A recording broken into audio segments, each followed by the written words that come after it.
Selamat pagi kepada ibu dosen pembimbing mata kuliah lahan kering yang saya hormati dan kepada teman-teman yang saya kasihi. Terima kasih atas kesempatan yang diberikan kepada kami kelompok 4 untuk menjelaskan pokok bahasan mengenai pengertian dan sejarah peternakan di NTT. Sebelum itu, saya akan memperkenalkan nama-nama kelompok 4 kami. Yang pertama, saya sendiri, yaitu Gabriel Stiflado dengan nomor induk mahasiswa 20030200096. Yang kedua adalah Hani Ersan Adu. Yang ketiga, Ignatius Ganggas. Yang keempat, Brian Desemford Raja Kota. Terima kasih. Kami akan memulai menjelaskan tentang pokok bahasan kami. Pengertian peternakan. Peternakan adalah kegiatan mengembangbiakan dan pemeliharaan hewan ternak untuk mendapatkan manfaat dan hasil dari kegiatan tersebut. Hewan banyak diternakan, diantaranya sapi, ayam, kambing, domba, dan babi. Hasil peternakan diantaranya daging, susu, telur, dan bahan pakaian seperti wool.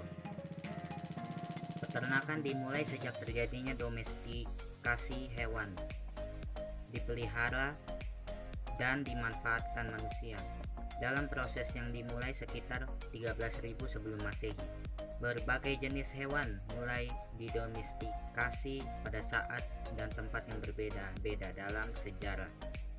Selain hewan ternak yang telah disebutkan di atas, hewan-hewan seperti kuda, kerbau, unta, lama, alpaka, dan kelinci juga diternakan di berbagai belahan dunia.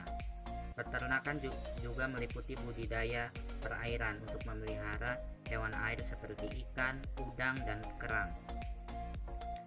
Pada zaman modern, dampak peternakan terhadap lingkungan mulai disoroti karena kegiatan peternakan membutuhkan banyak air dan lahan, baik untuk hewan ternak maupun untuk tanaman yang ditumbuhkan sebagai makanannya.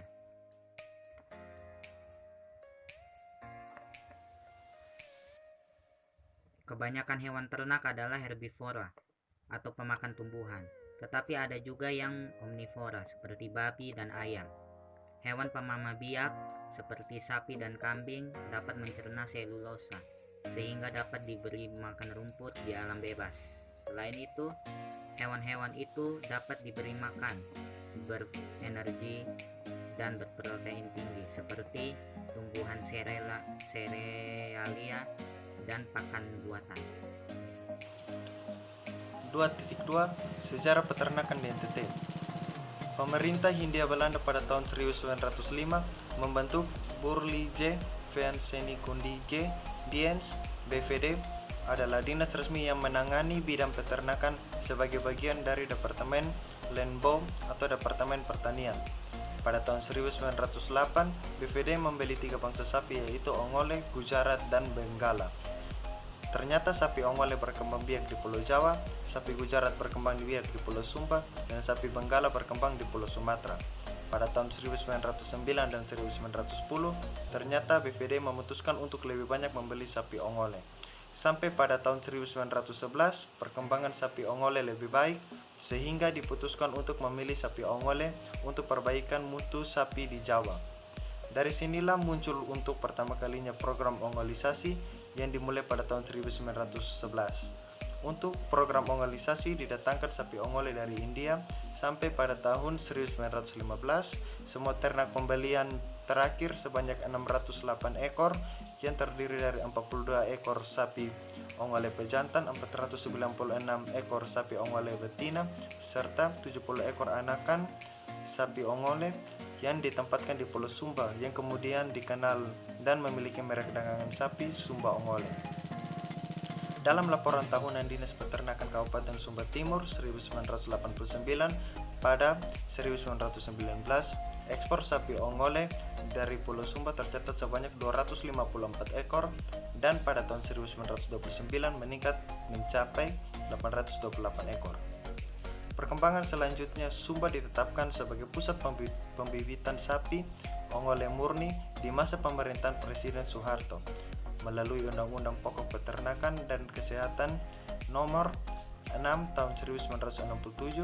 Sapi Ongole memang menjadi ciri khas Pulau Sumba, terutama Sumba Timur. Selain sapi, kekhasan lain Sumba Timur adalah padang rerumputan, sabana.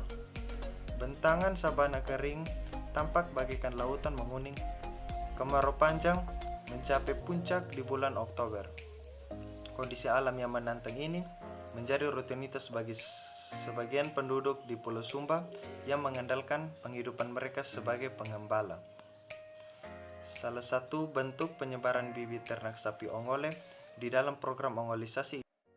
Pengembalian pinjaman dilakukan oleh peminjam dengan mengembalikan ternak keturunan dalam jumlah, umur, komposisi kelamin yang sama dengan jumlah ternak yang dipinjam, ditambah dengan ekor jantan atau betina untuk setiap tahun selama peternak belum melunasi pinjamannya.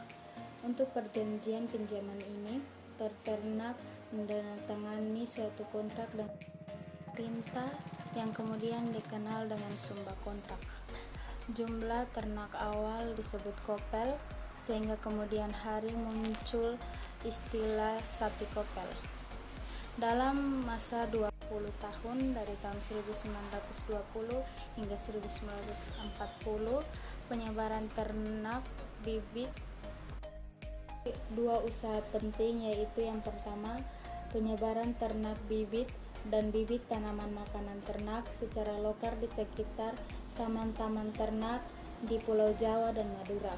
Yang kedua, penyebaran ternak bibit antar pulau dan antar daerah, yaitu penyebaran sapi Obole dan peranakan Obole dari Jawa ke Sumbawa, Sulawesi, Kalimantan Barat, dan Sumatera.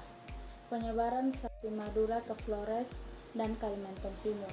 Penyebaran sapi Bali ke Lombok, Timor, Sulawesi Selatan, dan Kalimantan Selatan.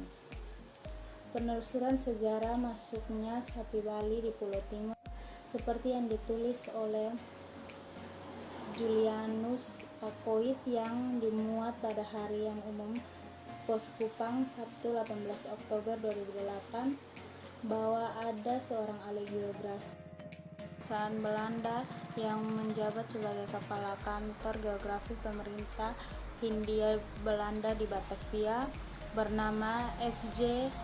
Ormeling menulis beberapa catatan kesehatannya terhadap orang-orang, tumbuhan, dan ternak di Pulau Timur.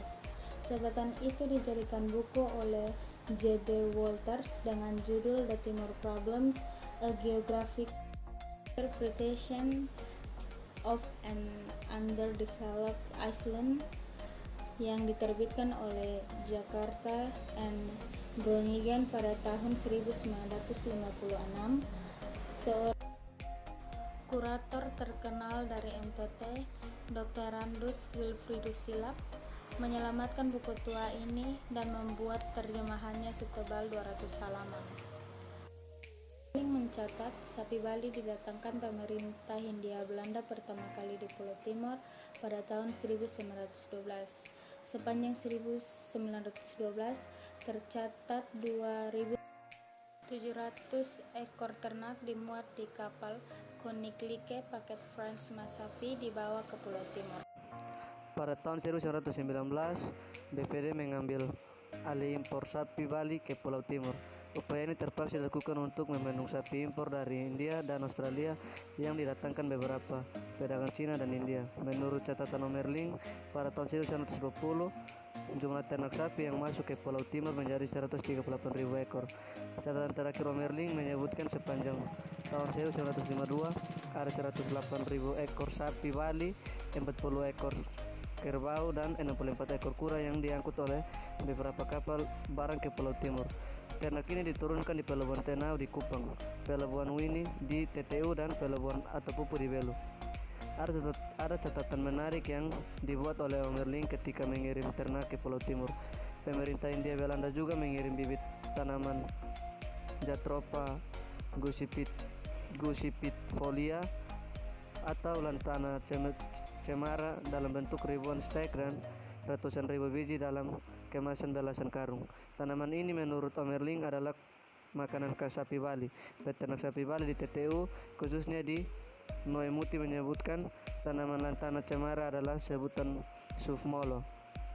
Sedangkan bagi peternak sapi di Miomavo dan Insana menyebut tanaman sapi ini dengan istilah penkase.